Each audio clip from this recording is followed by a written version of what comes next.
Hello everyone, welcome back to Maker's Gonna Learn. My name is Lauren and I'm a craft producer here at Maker's Gonna Learn, and today I am bringing you something that is new to the sublimation and crafting world, or at least it is to us, and that is DTF film and adhesive, which means direct to fabric. So what I'm going to be teaching you in today's video is we're going to be using our sublimation printer, printing off an image, adding the DTF adhesive, and sublimating on 100% cotton.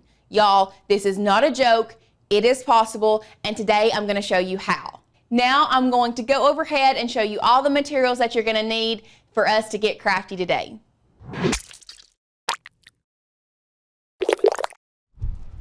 Now we're going to go over the materials that you're going to need for this project. Obviously, because we are sublimating on 100% cotton, you are going to need a 100% cotton t-shirt. The key to sublimating on 100% cotton is this DTF transfer film and adhesive. Now what DTF is it's direct to fabric, so it's very similar to direct to fabric printing. This is what the adhesive looks like. It is a powdery substance, so you are going to need a bin or something to put that in. You're also going to need a piece of copy paper, and that's to help this film pull through your sublimation printer. You're going to need a measuring tape to measure the area you're working with on your shirt. You are going to need some masking tape, as well as your sublimation printer and a heat press. These are obviously key to this project. Now we're going to head over to Maker's Gonna Learn, and I'm going to show you what file we're going to be using, and then we're going to actually working out of Canva today, and I'm going to show you how you can upload your Maker's Gonna Learn files into Canva to print on your printer. Now that we're here at Maker's Gonna Learn, the files that you can use are any print and cut image. We have a print and cut section right here that you can go to and pick out, but I know exactly which one I'm going to be using, and I'm going to be using one that's called landscape. So I'm just going to search for that. As you can see, there are lots of beautiful landscapes that we could be working with. We're going to be working with landscape 1. So what you're going to do is you're going to download that onto your computer. You're going to come over here. It's going to open up as a PNG. Now I'm going to keep this right here, and I'm going to go back to Canva. I want to be working with an 8.5 by 11, and I'm going to create new design. Once that pulls up, because I want to upload that image into here, I'm going to go to uploads. Now you can see I've already uploaded it, but what you can do is you can open this up, you can drag and drop this over here, and it is going to automatically upload for you. So I'm going to click this image. I like to scale this down on the sides. It's not necessary. I just think it works. It helps me work a little bit better. And then I'm going to size this as large as I want. Now I'm working with an adult size extra large t-shirt, so I want to get it as big as I can. Now the film we have is only 8.5 by 11, so with this design, this is as big as it can get. Now one thing I want to make sure to let you guys know is with this image, I can go ahead and print it as is. However, if you are working with text, you need to make sure that you mirror your image. So I'm going to click on my image, and then if you're working with text, once again, you're going to hit flip, and this is where you can either flip it horizontally or flip it vertically. So we are going to flip ours horizontally. You can flip yours horizontally. Now if you're wanting your text to run up and down on your piece of paper, then you will need to flip vertically. So just keep that in mind. You want to mirror your image if you are working with text. So I'm just going to position this. Once you have it positioned, you are going to share it. You are going to click download. It is going to download as a PNG. I'm going to click transparent background, hit download. As you can see, it's downloading here in the corner. Then I'm going to pull it up here, and then I'm going to, from this screen, I'm going to print this. So I'm going to be printing it from our workforce computer, our workforce printer, which is this one. Now, here's where you need to change. I think that it works best through all of the testing that I have done if you choose photo on glossy paper. Then from there, you are going to change your media and quality, make sure it is on best, and then your media type is photo glossy paper. Once you have done that, you are ready to print. Now before you print, for me, I have tried sending this DTF film through our printer just by itself, and through all of the testing, it has not worked for us. The best results that I have gotten is when you take this and you actually tape it on to a plain piece of paper. So we're gonna go overhead and I'm gonna show you guys how you're going to do that. So as you can see, our packaging tells us that print side is on this matte side. So you're gonna want to make sure that you tape this with the matte side facing up. I know it's gonna be hard for you guys to see, but I'm gonna line this up as close to the top as I can, leaving a little room for the tape to stick to the copy paper. I'm going to take my masking tape, pull it off, and then all I'm going to do, while that is still laying on a flat surface, I'm going to try my best to grab as small of an edge on that transfer film as possible, push it down, and then we're gonna pick both of them up, turn it over, and then fold this and get it perfectly flush with our copy paper. From there, you need to know how your printer works. Ours specifically works with the side that you want to print on facing down. So we have to load our paper with the copy paper facing up. All printers work different. I'm not saying this is how yours works. You need to test on a plain piece of copy paper first, put an X on one side of your paper and see which side your copy paper will print on. So do that, test it first, and then you're gonna put your paper in either up or down depending on how your printer works. So now I'm gonna send this to the printer and we'll be right back once this is printed. Now that we have our transfer printed, we are going to add the DTF adhesive.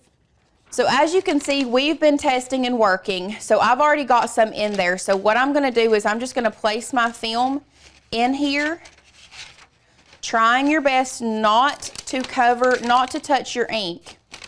And I'm just going to work this around, pick up the bottom and move this adhesive around on my image. As you can see, this adhesive is sticking to the ink, and that is exactly what we want. So I'm just going to pick it up and move it around. And make sure it gets really, really good and coated. From there, I'm just going to give it a little bit of a shake. I like to hold it up to the light and make sure that there are no spots missing, and if I see a spot, like there's a spot up around the top of this mountain that I think could use a little bit more adhesive, you can place it back in. And we're just going to take some of this and sprinkle it on the top, and then I'm just going to pick it up and move it around that area again, and then dust it off one more time. Now that we have our DTF powder on here, what we are going to do is we are going to cook it. And I say that in quotations. We are going to, and you're going to be able to see the difference. We're going to place this under our heat press, not with the heat press touching it. We don't want the heat press to touch it. And what it's going to do is these little granules are going to really sink into that ink and really adhere to that ink, and it's going to change color. So you want to cook it so that you don't have this powder sugar looking substance on here. So we're going to place it under our heat press. We're going to lower our heat press. Now this may take 30 seconds to a minute and a half, but you can lift your heat press that you're working with. Ours, with it being a clamshell, the top plate is at an angle, so that back portion gets cooked a little faster than the front. So what I like to do is check it, and it's nowhere near close, so we're gonna put it back down, and then I'll turn it around. Now I will tell you, we are working at 385 degrees. That's what we're going to be pressing our shirt at, so make sure your heat press or your heat source is working at 385 degrees. So now you can really see the color and the detail in this beautiful piece of art that we're going to be pressing onto this shirt. Cooking it really brings out those colors. Before, if you have a lighter image, do not fret if you feel like, oh, these colors aren't right, because once you get this powder on here and you get it cooked, those colors are really gonna come through. So once we have cooked our image, what I like to do is I like to give a good press to my shirts to get all of the wrinkles out. So I'm just gonna give this shirt a press for about 10 to 15 seconds. Can you all tell what my favorite color is? So once we have gotten the wrinkles out, I'm going to make sure my shirt is lined up where I want it. Once I have all the wrinkles out, I'm going to take my image and I'm just going to lay it down on my shirt where I want it. Then I'm going to cover it with butcher paper. And I'm going to press this for 30 to 35 seconds. Now, I have tried so many different times. I have tried different temperatures. I have tried warm peels. I have tried cold peels. What I have found works the absolute best is pre-press, make sure that your image is cooked great, and then pressing for 30 to 35 seconds with a cold peel. You do not want to peel this warm. The results that I have gotten are not good. So what I'm going to do is I'm going to pull this off. Now I suggest you wear heat resistant gloves because it may be a little hot, but I'm just coming from there to here. I like rubbing this on a cold surface like this marble countertop. So I'm just going to kind of rub this around. That takes that heat out of this image or out of this area a lot faster. So I'm going to rub it around, and then what I'm going to do is I'm going to take it, I'm going to flip it over, and then I'm also going to rub it around on this side.